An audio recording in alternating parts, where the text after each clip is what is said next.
네. 이 세상에서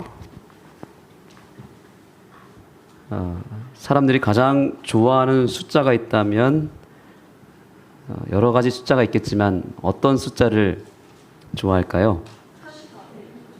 네, 7이라고 하는 숫자를 좋아할 것입니다.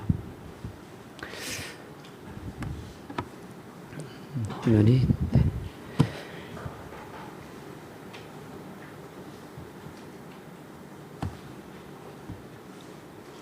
네. 7을 가리켜서 행운의 숫자라고 하고요. 또 럭키 세븐 뭐 이런 얘기를 할 정도로 사람들은 7을 좋아하는 것 같습니다. 왜 사람들이 이렇게 7을 좋아할까요? 왜 그럴까요? 왜냐하면 이 7이 좋은 숫자라는 것을 어디서 그 출처를 얻을 수 있냐면 성경에서 찾을 수 있기 때문에 그렇습니다. 이 7은 성경에서 말하는 완전수라는 숫자이고요. 하나님의 숫자입니다. 근데 왜 7이 완전수인가요? 우리가 7이 완전수라는 것은 다 알고 있는데 왜 성경은 계속 7을 강조할까요? 혹시 아십니까? 천지창조가 7일 동안 7일 창조기 때문에 안식일 포함해서 7일 창조기 때문에 그렇다. 네, 맞습니다. 또 어떤 의미가 있을까요? 성경에 7은 참 많이 나오거든요. 요한계시록은 7로 도배를 했습니다. 7교회, 7별, 7촛대, 7나팔, 7인 다 7로 구성이 되어 있습니다. 이게 히브리 문학에서 7은 어디서 파생이 됐냐면 3과 4의 더하기입니다. 뭐와 뭐의 더하기라고요? 3과 4의 더하기예요. 3은 하나님의 숫자입니다. 하나님의 완전수예요. 3위 하나님. 우리가 좀 전에 찬양했죠. 거룩 거룩 거룩. 그 거룩이 3번 반복되는데 누구를 향해서 했냐면 첫 번째 거룩은 아버지 하나님을 향한 거룩이고 두 번째 거룩은 아들 하나님이고 세 번째 거룩은 성령 하나님입니다. 그래서 반드시 거룩 거룩 거룩 3번을 하셔야 됩니다. 성령님을 믿지 않는 교회가 있거든요. 거기는 어떻게 기도하냐, 이 노래를 하냐면 거룩 거룩하다 이렇게 해버린다고 합니다. 반주도 어쩔 때는 안 친다고 합니다. 우리 교회는 삼위 하나님을 믿는 교회죠. 이 3은 그래서 하나님의 숫자라고 보시면 됩니다. 4는 사람을 상징합니다. 그래서 이스라엘 백성, 이 이스라엘 백성들이 어제도 저희가 에스겔을 통해서 배웠지만 이 진영을 갖출 때 동서남북 네 방향으로 배치가 되었습니다. 그래서 4는 사람, 이 땅의 숫자, 사람, 백성을 상징하는 숫자가 4입니다. 그래서 3 더하기 4는 7이 되는 것입니다. 사람과 하나님이 결합된 상태. 이것을 성경은 완전하다라고 말합니다. 그래서 예수님께서 아버지가 완전하신 것처럼 너희도 무엇하라 그랬어요? 온전하라. 그 온전이 바로 이러한 개념입니다. 왜 온전이 7인가? 하나님께서 말씀하셨습니다. 하나님을 사랑하고 그 다음 뭐예요? 내 이웃을 사랑하라 그랬죠. 그것이 온전함입니다. 우리가 하나님을 잘 믿고 또 사람들을 사랑하는 것이 완전한 삶이라는 사실을 기억하시기 바랍니다. 그것이 7이에요. 7. 참고로 알아야 될 것은 3과 4를 더하면 7이고요. 3과 4를 곱하면 어떻게 되죠? 12가 됩니다. 그래서 성경에서 12이 중요한 이유가 거기서 온 겁니다. 3과 4를 곱했을 때 구약의 12지파, 신약의 12사도, 하나님 백성을 상징하죠. 하나님을 믿는 백성은 그 사람 숫자 위에 하나님의 숫자를 곱하면 하나님 백성의 숫자를 상징하는 12가 나오는 것이고요.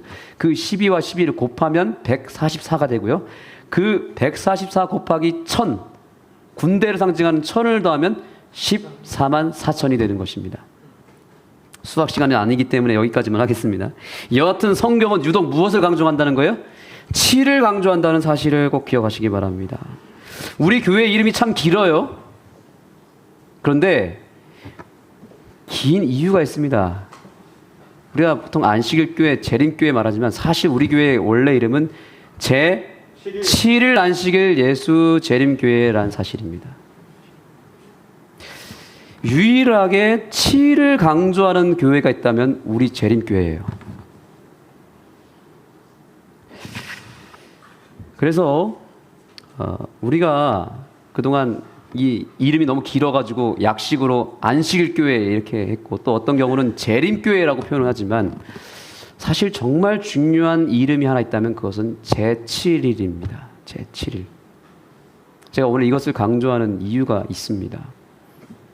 왜냐하면 사단은 7을 무너뜨릴 것입니다. 그냥 안식일교회가 아니라 어떤 교회라고요? 제7일 안식일교회라는 사실을 명심하시기 바랍니다. 그래서 실제로 영어 이름도 The Seventh Day Adventist입니다. 제7일 안식일 예수재림교회예요. 실제로 Seventh Day Adventist를 직역하면 제7일 재림교회입니다. 그러니까 여러분들이 앞으로 우리 교회의 이름을 가지고 얘기할 때 다른 거 빼도 좋지만 제7일은 안 빼셨으면 좋겠습니다. 제7일을 꼭 넣어 주셔야 됩니다. 그래서 우리 안식일교회는 7을 강조하는 교회고, 우리 아는교회는 그 7을 강조하기 위해서 더 세븐이라고 하는 이름을 취하게 된 것입니다. 제가 어느 날 이 건물을 다 짓고 나서 이 교회를 앞으로 어떠한 사역을 가지고 어떠한 이름으로 나아가야 될까 고민을 하다가 기도하던 중에 집사람과 함께 날을 잡고 토론을 좀 했습니다. 그러다가 의견을 좁힌 것이 세븐스 그리고 세븐, 이 두 가지 의견으로 좁혔고, 무엇으로 할 것인가, 어떻게 이것을 제안할 것인가 고민하다가 세븐이라고 하는 이름을 취하게 됐습니다. 왜냐하면 사람들은 7을 좋아하기 때문에, 행운의 숫자라고 생각하기 때문에 7, 익숙한 7이 좋겠다 생각해서 우리 교회의 타이틀을 한번 이렇게 잡아본 것입니다. 여러분 화면을 좀 보시겠습니까? 여기 좀 잘렸지만 여기 위에 보면 더 세븐으로 되어 있습니다. 우리 교회에 최근에 오신 손님들이 10명 중 9번, 8번은 꼭 물어봅니다. 목사님, 저 이름 누가 지었나요? 저 이름이 어떻게 나온 거죠? 어떻게 저 이름을 지을 수 있었나요? 감탄을 하더라고요. 왜 그러냐면 이 7이 우리 교회의 정체성이기 때문에 그런 것입니다. 재림교인들은 대번에 압니다. 더 세븐이 무슨 의미를 갖고 있는지 정확하게 알고 있는 것입니다. 그래서 제가 얘기했습니다. 이건 누가 지은 게 아니라 사실은 우리 재림교회의 원래 이름이고 그 안에 이미 포함된 것이었습니다 라고 말합니다.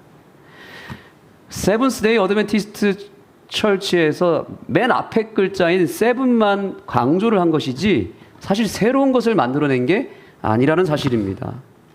우리가 이 영어권에서 영어 이름을 얘기할 때 first name이 있고 last name이 있습니다. 첫 번째 이름을 얘기할 때 제가 박성원이라면 성원 박이라고 얘기를 해야 됩니다. 왜냐하면 박은 집안 이름이에요. 족보 이름이고요. 제 정체성을 상징하는 이름은 뭐예요? 성원입니다. 성원을 먼저 강조를 합니다. 우리 재림교회의 이름의 제일 첫 번째 이름이 바로 세븐이기 때문에 우리는 이 세븐을 얼마든지 강조해도 전혀 이상하지 않다는 것을 여러분들이 염두에 두셨으면 좋겠습니다. 그래서 그 세븐 앞에 더를 넣습니다. 더 가치를 부여하기 위해서 하나밖에 없는 유일한 의미라 해서 더 세븐을 넣고 그 더에다가 T에다가 십자가를 만들어 놨습니다. 그래서 우리 교회의 핵심 기별은 십자가고 우리 교회의 첫 번째 이름은 더 세븐이라고 하는 강조를 하게 된 것이죠. 이일영 장로님께서 어느 날 저에게 예언하신 구절을 한번 소개해 주셨습니다. 거기에 보니까 엘렌 화이트 이런 얘기를 하더라고요. 제7일 안식 예수 재림교회라고 하는 우리 교회의 고유 명칭을 널리 증거하고 높이 세우라라는 구절이 있습니다.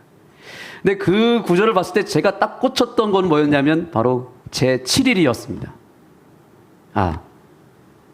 다른 이름을 다 강조하더라도 저 제7일이라고 하는 7은 더 강조해야겠구나 이런 생각을 하게 된 것입니다. 그래서 우리 교회의 전체 사역을 상징하는, 기별을 상징하기도 하고 우리의 사역을 상징하기도 하는 이름을 더 세븐으로 잡은 것입니다. 어감도 참 좋죠? 세븐. 이것은 우리의 교리적인 정체성도 담겨져 있지만 우리의 사역의 방향도 담겨져 있다는 것을 여러분 염두에 두시기 바랍니다. 여기 여러분 화면을 좀 보시겠습니까? 더 세븐의 뜻이 뭐예요? 안흥교회의 새로운 브랜드 더 세븐은 쉼과 치유, 안흥입니다. 평안과 치유, 회복을 담은 7가지 공간 혹은 7가지의 쉼터를 의미하는 것입니다. 제일 첫 번째 쉼터는 제7일 안식일 예수재림교회 안흥교회입니다. 두 번째는 우리 학생들과 이 지역의 어린이들을 위한 7빛 쉐마 학교입니다. 7가지의 교육을 우리는 진행하고 있습니다. 말씀, 하브루타, 동사, 영어, 독서 이런 여러 가지 교육 시스템을 7가지로 구성해서 우리의 학생들에게 교육을 하겠다는 것입니다. 안흥 세븐마켓, 안흥의 7대 명품을 나누는 푸드마켓입니다. 올해도 옥수수, 찐빵, 토마토, 우리 안흥의 명품을 많은 재림교인들이 구매를 해 주셨습니다. 이러면서 우리 교회의 가치를 좀 알리는 것입니다. 아트센터 더 세븐입니다. 이 지역의 문화사역을 우리가 책임지겠다는 것이죠. 이번에 우리가 음악회를 하는데 정말 반응이 참 좋았습니다. 지역 주민들이 얼마나 좋아하시고 이분들이 또 이 음악회를 마치고 나서 동네에다가 얘기를 하면서 안흥교회가 안흥에서 할 수 없는 음악회, 안흥에서 쉽게 들을 수 없는 좋은 음악회를 마련했다면서 사람들에게 우리 교회의 영향력을 알려주셨습니다. 카페 세븐, 유기농 베이커리 카페 벌써 구 교회에 오픈이 되었고 역시 이 베이커리도 사람들에게 사랑을 받기 시작하고 있습니다. 7별 캠핑장, 안흥의 명소 7곳을 다니며 투어하며 가족끼리 이 교회에서 쉼을 얻을 수 있는 캠핑장을 올해 열게 되었는데 여러 교회와 가정이 와서 텐트도 치고 또 숙박을 하면서 즐거운 시간을 보냈습니다. 안흥 팜스테이, 세븐 팜스테이입니다. 7교회, 안흥교회 7농장 사람들의 삶과 이야기를 사람들에게 나눠주자는 것입니다. 이러한 사역의 7가지 방향을 여러분들이 기억하시고 이제 이 일을 위해서 여러분들이 헤쳐 모여 하셔야 됩니다. 내가 이러한 사역에 내가 더 올인하고 싶다. 그러면 여러분들이 이곳에서 이 7가지 사역에 선택을 하셔서 건강 사역, 음식 나누는 사역, 우리의 가치를 나눌 수 있는 사역에 여러분들이 동참하셨으면 좋겠습니다.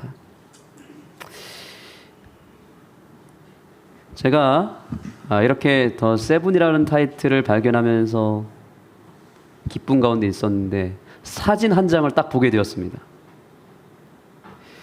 그 사진을 보고 저는 깜짝 놀랐습니다. 여러분들 이제 제가 그 사진을 보여드릴 텐데 놀랄 준비 되셨습니까? 네. 하나님께서 이 교회 건물을 세워주시고 나서 우리에게 이러한 사역을 허락하신 다음에 이러한 건물의 모습을 허락해 주셨습니다. 자, 여러분 보세요. 뭐가 보이십니까? 보이십니까 혹시? 저는 여기서 7이 보입니다. 건물이 위에서 봤을 때 어떻습니까? 7이죠? 저만 그런가요? 여러분 이럴 때는 아닌 것 같아도 와 하셔야 됩니다. 다시 하겠습니다. 자, 여러분, 제가 아주 중요한 사진을 보여드리겠습니다. 하나님께서는 우리 교회를 위해서 세븐이라고 하는 큰 타이틀을 주셨고, 사역의 방향과 우리의 정체성을 확립해 주면서 이러한 건물의 모습을 허락해 주셨습니다. 감사합니다. 보이십니까? 이제 보이십니까? 하늘에서 봤을 때 이 교회의 모습이 어떻게 보여요? 네, 우리 방송으로 보시는 분도 보셔야 되니까 제가 좀 화면을 조정하겠습니다.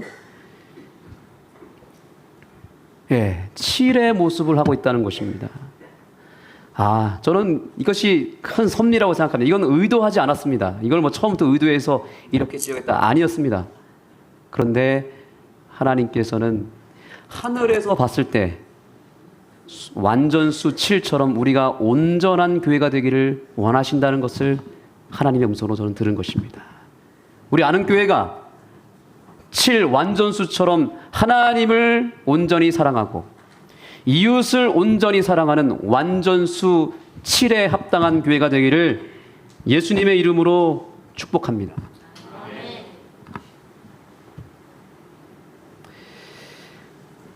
그래서 저는 요즘에 이 7에 꽂혔습니다.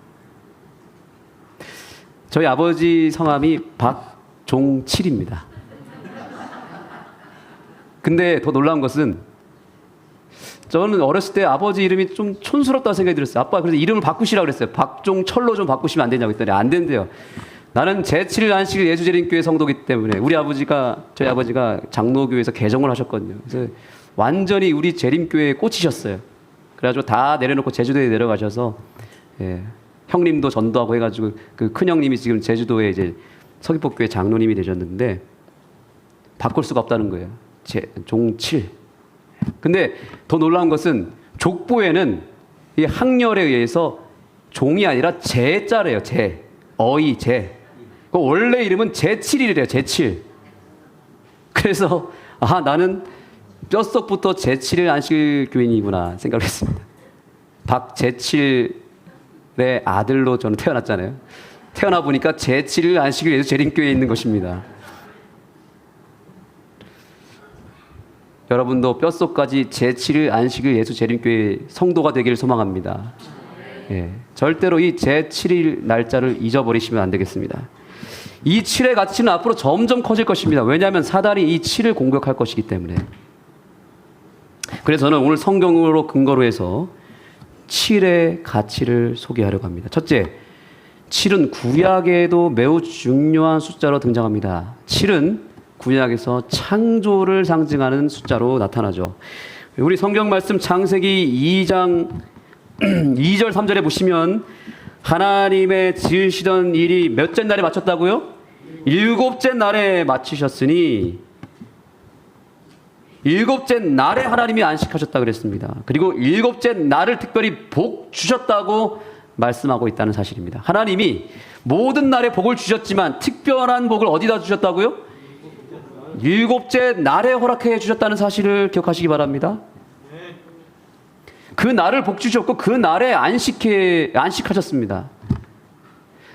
성경에서 유일한 예배일로 기록된 날은 7째 날 외에는 없다는 사실입니다. 근데 요새 어떤 일이 벌어지냐면요. 성경적으로 보면 예배일이 제7일이 맞기 때문에 안식일이 맞기 때문에 안식일 사상을 버릴 수가 없거든요. 그래서 요새는 개신교에서 어떻게 하냐면 우리도 안식일 지킨다 이렇게 얘기합니다. 언제 지키는 거예요 근데? 일요일이 안식일이라고 얘기를 하고 있는 거예요. 옛날에는 뭐 부활을 했고 뭐 주일이다 이런 얘기 하다가 요즘에 조금 깨어있는 개신교 성도들은 뭔가 좀 알만한 사람들은 그 주일 사상을 살짝 지우고 어떻게 하냐면 우리도 안식일 지키는데 그 안식일은 일요일이다 이렇게 얘기를 합니다. 맞습니까? 틀립니까? 영표 맞아요? 틀려요? 틀리죠? 예. 그래서 우리는 제7일을 강조해야 되는 것이죠. 이제 여러분이 이렇게 넉넉히 있다 보면 안식일이 이제는 일요일로 바뀔 날이 올 것입니다. 그래서 본인들도 안식일 교회라고 얘기할 날이 온다니까요. 첫째 날을 지키면서 우리도 안식일 지킨다 이렇게 얘기한단 말이죠. 그러나 성경은 1.1획도 변할 수 없고 하나님은 복을 일곱째 날에 허락하셨다는 것을 여러분 꼭 명심하시기 바랍니다. 출애굽기 31장 15절에 보니까 엿새 동안은 일할 것이나 제7일은 큰 안식일이니, 출애굽기 20장 10절 제7일은 너희 하나님 여호와의 안식일인즉 아무 일도 하지 말라. 출애굽기 16장 26절 6일 동안은 너희가 그것을 거두되 제7일은 안식일인즉 그날에는 없으리라. 만나의 기적도 제7일에는 내리지 않았습니다. 제7일에 관하여는 너희가 이렇게 일렀으되 하나님은 제7일에 그의 모든 일을 쉬셨다 하였으며, 히브리서 4장 4절입니다. 이 7은 창조의 숫자라는 사실입니다. 심리학에서는 학자들이 한 가지 발견한 게 있는데, 단기간 동안 사람이 기억할 수 있는 용량의 수가 놀랍게도 7이라고 합니다. 7가지의 종류를 30초 안에 기억할 수 있다고 합니다. 그래서 심리학에서는 7을 마법의 숫자라고 부릅니다. 왜냐하면 짧은 시간 동안에 몇 가지를 기억할 수 있다고요? 7가지를 기억할 수 있다고요. 저는 그 사실을 발견했습니다. 우리는 태어날 때부터 하나님이 우리의 뇌 구조 자체를 7가지 7을 기억할 수 있게 만들었다는 사실입니다. 그래서 이 세상은 다 7로 돌아가고 있어요. 달력을 보시면 일주일이 며칠이에요? 7일입니다. 5일도 아니고 10일도 아니고 7일이에요. 하나님이 창조한 이 세계를 보십시오. 7과 연관된 게 많습니다. 무지개 색깔이 몇입니까? 7가지 색깔로 왜 나누셨을까? 생각해 보세요. 우리 피아노의 음은 몇 가지 음이에요? 도레미파 솔라 시. 7입니다. 7. 7가지 음으로 모든 음악과 소리가 이루어지고 있다는 사실이죠. 하나님이 창조의 숫자로 7을 정하셨고, 색깔도 7가지로 만드시고, 소리도 7가지로 만드셨고, 세상도 7일 동안 창조하셨고, 예배일을 제7일로 만드셨다는 사실입니다. 아주 기억하기 좋게 7로 구성했다는 사실을 기억하시기 바랍니다. 구약의 7 이야기는 여러 곳에서 나오는데, 오늘 한 가지 또 강조하고 싶은 것은 여리고 점령 이야기를 우리는 기억해야 됩니다. 하나님은 여리고를 무너뜨릴 때에 며칠 동안 돌라 그랬어요? 7일 동안 돌되 6일 동안은 한 바퀴씩 돌고 7번째 날에는 몇 바퀴 돌라 그랬어요? 7바퀴를 돌라 그랬습니다. 그런데 이것은 정말 말도 안 되는 얘기입니다. 아마 7바퀴를 7일 동안 도는 동안에 여리고 성 안에 있는 이 군대들이 분명히 놀렸을 것입니다. 야, 너네들은 무기도 없냐? 싸울 줄 모르니? 겁나는구나. 한번 쳐들어올 테면 쳐들어와봐. 막 이러면서 놀렸겠죠. 메롱 막 이러면서 오줌도 쌀 수도 있고, 앞을 향해서 막 침을 던지고 뱉고 돌을 던지면서 조롱했을지 모르겠습니다. 너희들이 믿는 하나님은 도대체 어디 계시냐? 이러면서 한번 덤벼봐. 그런데도 덤비지 않고 뭐 하는 거예요? 계속 돌기만 하는 것입니다. 그런데 마지막 날에는 아마 분명히 그 마지막 날 7번째 날은 안식일이었을 겁니다. 7째 날에는 한 바퀴가 아니라 7바퀴를 돌라는 거예요. 저 같으면 아마 여호수아 대장님한테 따졌을 거예요. 아니, 대장님, 이게 뭡니까? 저희가 6일 동안 저들한테 놀림당하고 무시받고 조롱을 받았습니다. 아니, 싸울 거면 빨리 싸워야지 왜 자꾸 성을 돌라고 하십니까? 이제는 7바퀴나 돌라고요? 저 못하겠습니다. 이러면서 막 창을 던지고 주저앉았을지 모르겠어요. 그런데 이 이스라엘 백성들은 아무 말 하지 않습니다. 묵묵히 하나님의 말씀에 순종하여 말씀대로 마지막 날 7번째 날 7바퀴를 다 돌았습니다. 묵묵히 침묵한 가운데 돌고, 이제 하나님이 외치라 하니까 나팔을 불며 외쳤더니 그 경고했던 여리고성이 종이짝처럼 구겨지고 무너지기 시작한 것입니다. 사랑하는 우리 안흥 성도 여러분, 하나님의 명령이 내 생각과 내 상식과 내 논리로 이해되지 않는 명령이 주어진다 할지라도 내 모든 생각을 다 내려놓고 묵묵히 이스라엘 백성처럼 순종의 길을 걸어가게 되기를 간절히 소망합니다. 하나님은 그렇게 순종하는 백성에게 반드시 승리와 형통함을 허락해 주실 것입니다. 구약에는 이와 비슷한 이야기가 또 나타납니다. 바로 불치병으로 알려진 나병에 걸린 죽게 된 나아만 장군의 이야기를 잘 아실 것입니다. 아람 사람 나아만은 이제 문둥병에 걸려서 죽게 되었습니다. 피부에 피가 흐르고 고름이 나면서 이제 비참한 인생을 살게 되었습니다. 그런데 그가 이스라엘에서 잡아왔던 체포해왔던 그 노예 한 어린 소녀가 제안을 합니다. 장군님, 우리나라에 가면 엘리사라는 선지자가 있는데 그 선지자에게 가시면 그 불치병이 나으실 것입니다. 네, 나아만이 순종했습니다. 그리고 엘리사에게 갔더니 어떤 일이 일어났어요? 자, 여러분 성경 한번 보시겠습니다. 열왕기 하 5장을 열어주시기 바랍니다. 자, 나아만이 병사들을 이끌고 짐을 꾸려서 엘리사 선지자에게 줄 선물을 잔뜩 싣고 나아만 장군에게 갔습니다. 엘리사에게 갔습니다. 제 병을 좀 고쳐주십시오 했더니 엘리사가 뭐라고 했는지 보세요. 자기가 직접 얘기한 것도 아니에요. 만나주지도 않았습니다. 자기 종 게하시를 시켜가지고 뭐라고 얘기하냐면 여기 5장 10절을 보십시오. 엘리사가 사자를 저에게 보내어 가로되 너는 가서 요단강에 몸을 몇 번 씻으라? 7번 씻으라. 여기도 7이 나오죠. 7번 씻으라. 내 살이 여전하여 깨끗하리라. 말도 안 되는 얘기를 하는 것입니다. 한 번도 아니고 몇 번이요? 7번을 씻으라는 겁니다. 왜 7번 씻으라 그랬을까? 나아만이 뭐라고 그랬을까요? 여기 보십시오. 11절. 나아만이 노하여 물러가며 가로되 내 생각에는 저가 내게로 나와서 서서 그 하나님 여호와의 이름을 부르고 당처 위에 손을 흔들어 문둥병을 고칠까 하였노라. 와서 안수기도 하고 고쳐줄 줄 알았더니 나와보지도 않고 7번 요단강에서 씻으라 했다는 거예요. 노했다는 것입니다. 근데 여기 보시면 어떤 표현이 있냐면 나아만이 어땠다고요? 네. 누구 생각으로요? 네. 내 생각에는 이런 표현이 있어요. 나아만이 자기의 생각을 먼저 붙잡았던 것입니다. 그래서 나아만이 화가 났던 것입니다. 여러분, 우리가 기적을 원하시고 놀라운 승리와 형통함을 원하십니까?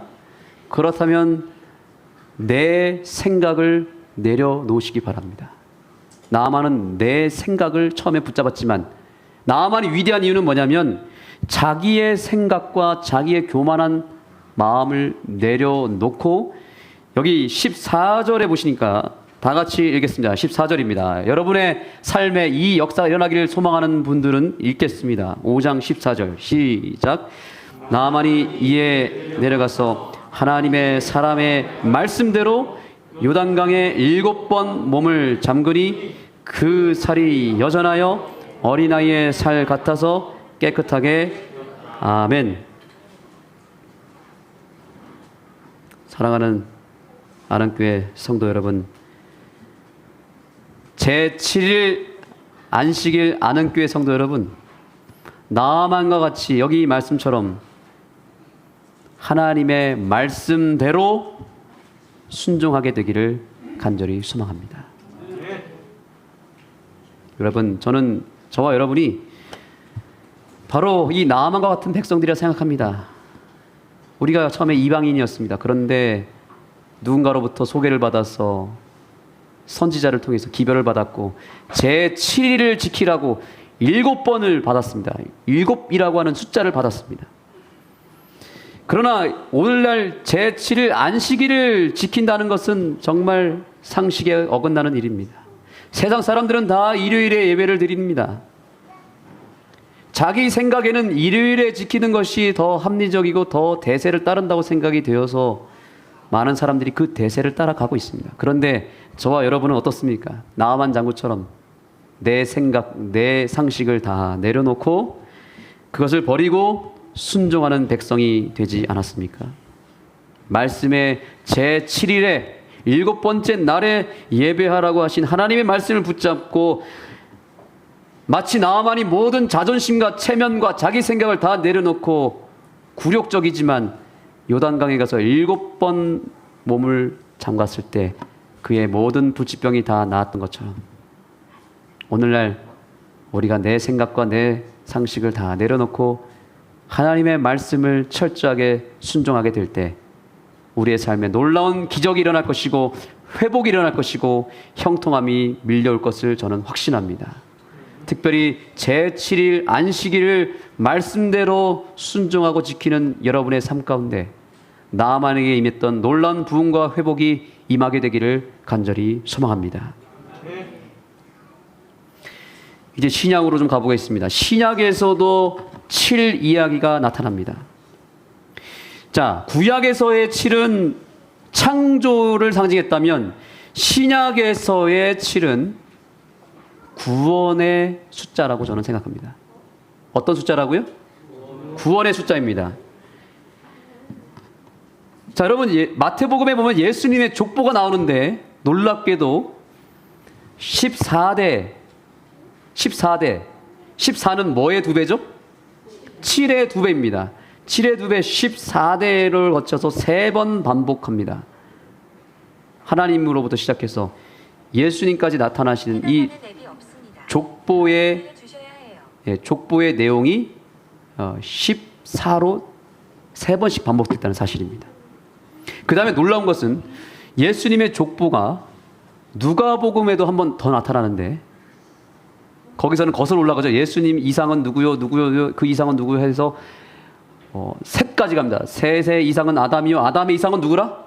하나님이라. 그런데 제가 그걸 일일이 다 세봤더니 그 인물을 다 세봤더니 정확하게 예수님은 하나님으로부터 예수님까지 77입니다. 77.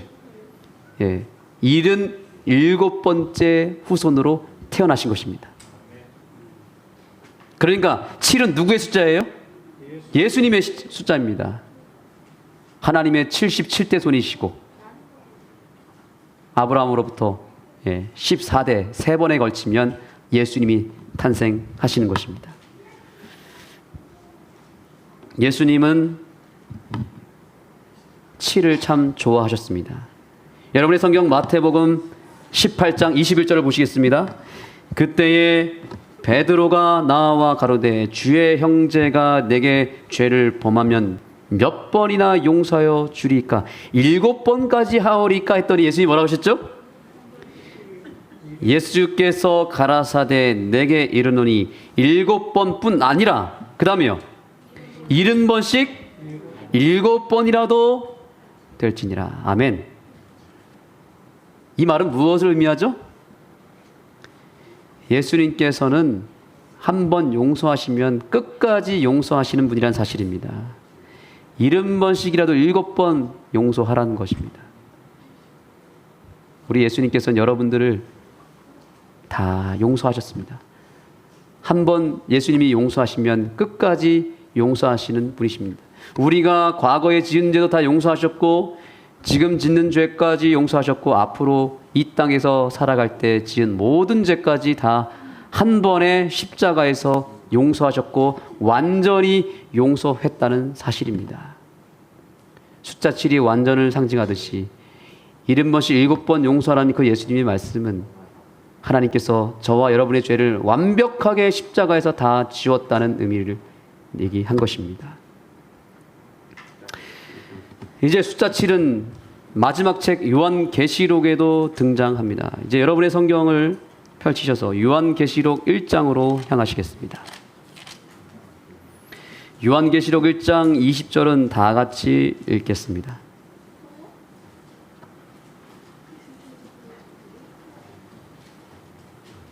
요한계시록 1장 20절입니다. 찾으셨으면 다 같이 읽겠습니다. 내 본 것은 시작. 내 본 것은 내 오른손에 7별의 비밀과 7 금촛대라. 7별은 7 교회의 사자요 7 촛대는 7 교회니라. 아멘. 요한이 밤모습에 유배된 상황이었지만 그는 바로 그가 돌봤던 교회들을 걱정했습니다. 여러분들도 교회 많이 염려하시고 걱정하시죠? 그런데 그런 교회를 걱정하는 요한을 향해서 하나님께서 주신 첫 말씀은 무엇입니까? 오른손에 7뼈를 붙잡았고 7금촛대를 다니시는 이를 소개한 것입니다. 여기서 7뼈는 무엇이며 7촛대는 무엇을 의미할까요? 여기 7뼈는 뭐라고 얘기하고 있어요? 여기 이미 해석이 있습니다. 7별은 7교회의 무엇이라고요? 사자라고 말합니다. 종을 말하는 것입니다. 연약한 하나님의 종들을 말하는 것입니다. 그런데 그 7별이 어디에 붙들려 있다는 것입니까? 내 오른손에 붙들려 있다라고 말하고 있는 것입니다. 그 다음에 7촛대는 무엇이라고 얘기하고 있어요? 7촛대는 7교회니라. 사단이 맹렬한 공격으로 그 빛을 꺼트리기 위해서 그 교회를 공격할 때 하나님은 바로 그 7교회 사이를 거니신다라고 말하고 있는 것입니다. 그리고 그 7별, 하나님의 종으로 상징한 7별을 오른손에 붙잡았다라고 말하고 있는 것입니다.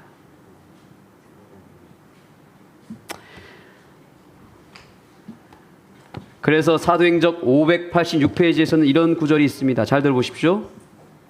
그분은 하늘 성소의 대제사장과 중보자이시지만 지상에 당신의 교회 가운데 이리저리 걸어 다니시는 것으로 나타나 있다. 어떤 이들의 빛이 흐리거나 꺼지지 않는지 보시려고 살피신다. 하나님께서 지금 어떻게 하신다고요? 저 하늘에만 계시는 게 아니라 지금 7교회 중 하나인 안흥교회를 주변을 맴도시면서 거닐고 계신다는 사실입니다. 그리고 이 교회의 빛이 흐려지거나 꺼지지 않냐도록 어떻게 하고 있어요? 그 사단이 부는 바람을 막고 지금 보호하고 계신다는 사실입니다. 우리 하나님께서는 그렇게 우리 사이를 거니면서 행동하고 계시는 분이심을 믿으시기 바랍니다. 이 오른손에 7뼈를 붙잡고라는 이 말씀은 단순히 잡았다라는 의미가 아니라 원어로 살펴보니까 이렇게 되어 있습니다. 흔들리지 않게, 떨어지지 않게 꽉 붙잡았다는 의미라고 얘기하고 있습니다. 여러분, 이 말씀을 우리는 천문학적으로 이해할 필요가 있습니다. 하늘에 떠 있는 별을 한번 보시기 바랍니다. 이 별은 하나님이 정해놓으신 궤도 안에서 움직이고 있다는 것을 믿으십니까? 만약에 이 궤도에서 이탈하게 되면 어떻게 될까요? 큰일 나게 됩니다. 우리 기환이가 지구과학을 좋아한다고 합니다. 별을 보고 싶어 하더라고요. 그래서 언제 한번 교회에서 천체 망원경을 한번 빌려서 옥상에서 별을 한번 보여주고 싶은 그런 계획을 갖고 있습니다. 그런데 그 하늘에 떠 있는 별을 한번 생각해 보세요. 태양을 중심으로 그 궤도를 따라서 지금 수백 년, 수천 년이 지났는데 이 지구라는 별이 그 궤도를 한 번도 이탈하지 않고 그대로 정확하게 돌았다는 것입니다. 이게 돌고 있다는 것입니다. 우리 학생들 그게 믿어지십니까?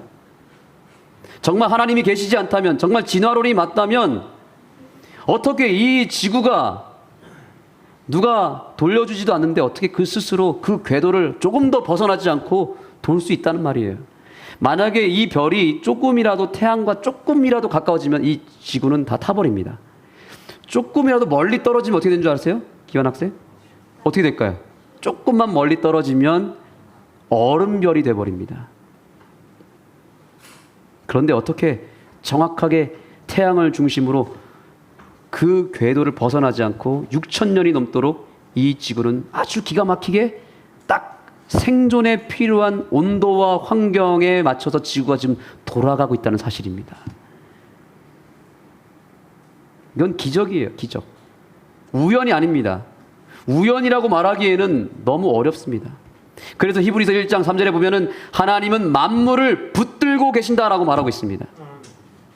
오늘 저와 여러분이 이 자리에서 예배를 드릴 수 있는 이유는 하나님이 우리가 이 땅에서 행복하게 건강하게 살아갈 수 있도록 마치 이 지구를 궤도에서 벗어나지 않게 손으로 딱 붙잡고 하나하나를 움직이시는 그 하나님이 저와 여러분의 인생도 그렇게 하나님의 궤도에 이탈하지 않고 하나님의 그 행복의 존 안에, 건강이라고 하는, 형통이라고 하는 그 궤도 안에 우리를 딱 넣으셔서 그대로 지금 돌리고 있다는 사실입니다. 그래서 우리가 이 자리에 있는 것입니다.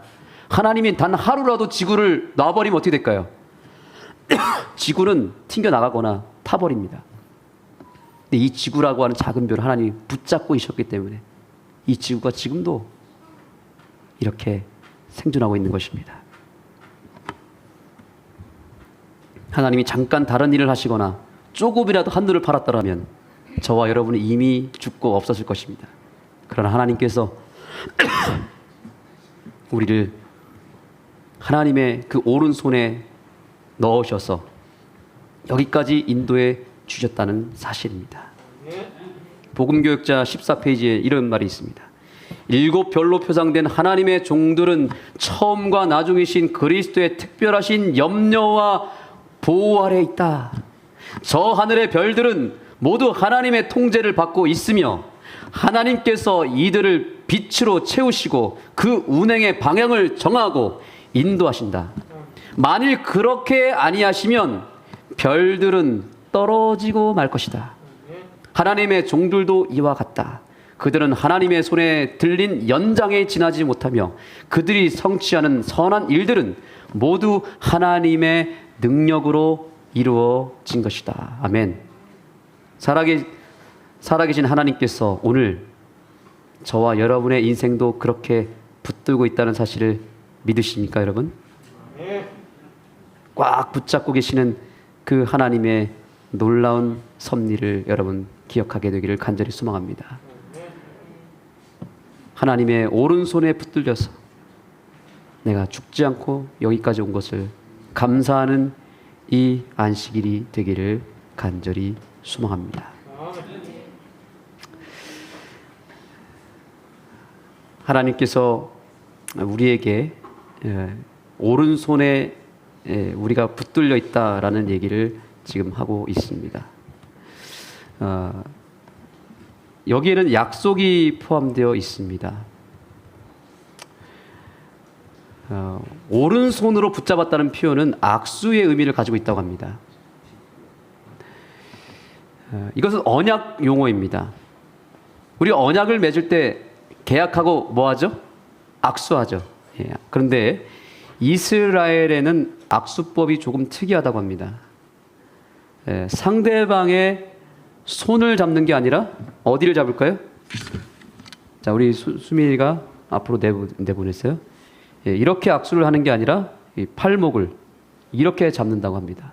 이게 이스라엘법의 악수라고 합니다. 한번 옆 사람과 악수를 한번 해보시기 바랍니다. 악수하면서 이렇게 얘기해 주세요. 당신은 예수님의 오른손에 붙들려 있습니다. 이렇게 얘기해 주십시오.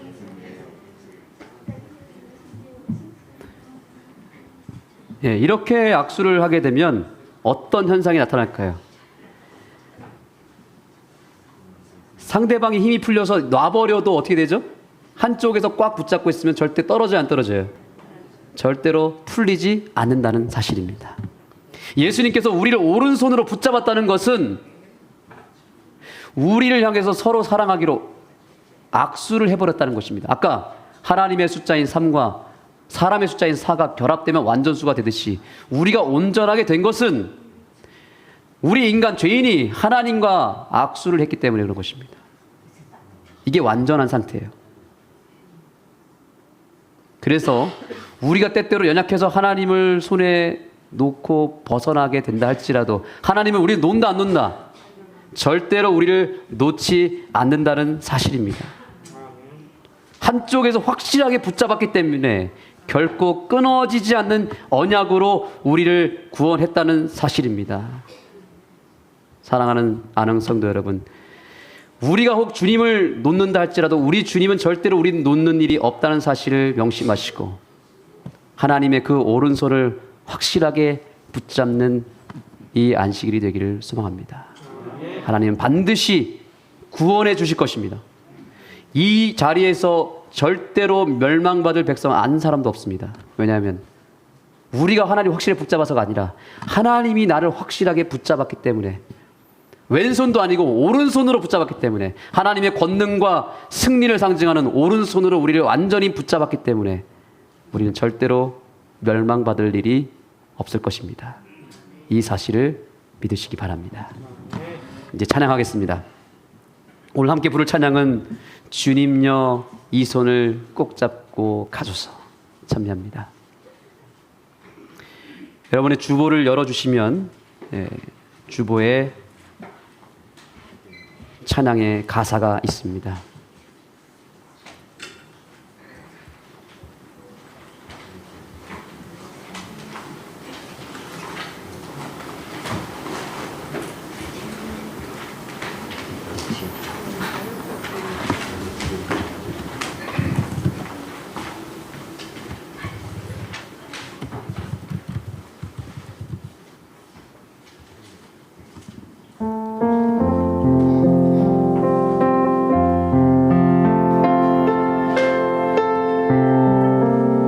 참여합니다. 주님여 이 손을, 주님여 이 손을 꼭 잡고 가소서. 약하고 피곤한 이 몸을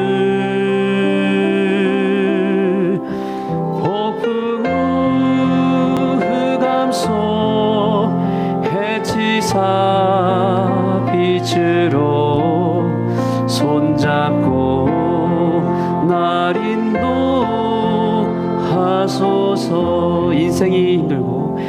인생이 힘들고 고난이 겹칠 때 주님여 날 도와주소서.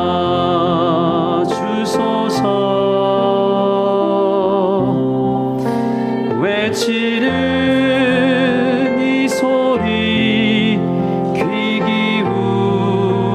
기울이시사 손잡고 날 인도하소서. 이제 눈을 감고 기도하시겠습니다. 주님, 저를 붙잡아 주시옵소서. 주님의 오른손으로 저를, 제 인생을 꽉 붙잡아 주셔서 힘들고 지치더라도, 실수하고 넘어지더라도 우리가 예수님의 오른손 안에 있으니 그저 주님께 감사하며 주님의 손을 더 붙잡을 수 있도록 우리의 믿음과 우리의 삶을 위해서 간구하시기 바랍니다. 우리를 향해서 손을 내미시는 예수님의 손을 붙잡고 일어나게 되기를 간절히 소망합니다. 기도하시겠습니다.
이제 함께 기립하시겠습니다. 우리 일어나셔서 두 사람씩 좀 붙어서 찬양하겠습니다. 그리고 예수님이 우리 손을 잡아주셨듯이 우리도 서로 손을 잡고 찬양하겠습니다. 손목을 잡으셔도 좋습니다. 손을 꽉 잡아주시고 우리 주님여 이 손을 꼭 잡고 가겠습니다. 하늘까지 가겠습니다. 고백하는 마음으로 찬양하겠습니다. 주님여 이 손을 꼭 잡고 가소서. 약하고 피곤한 이 몸을 폭풍우 흑암 속 해치사 빛으로 손잡고 날 인도하소서.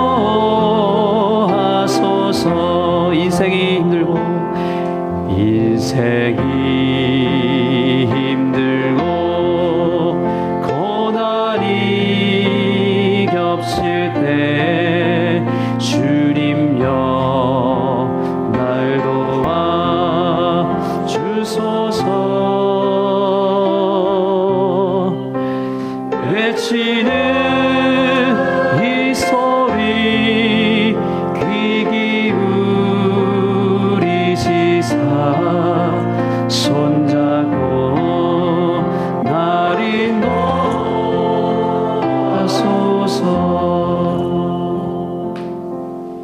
아버지 하나님, 오늘도 어김없이 태양은 떴습니다. 오늘도 이 지구는 주님의 궤도 아래서 정확하게 주님의 오른손에 붙들려서 운행하고 있다는 것을 믿습니다. 그렇게 똑같이 우리의 인생도 조금도 오차범위 없이 우리를 하나님의 궤도 안에서, 구원의 궤도 아래서 우리를 이끌고 가고 있음을 믿습니다.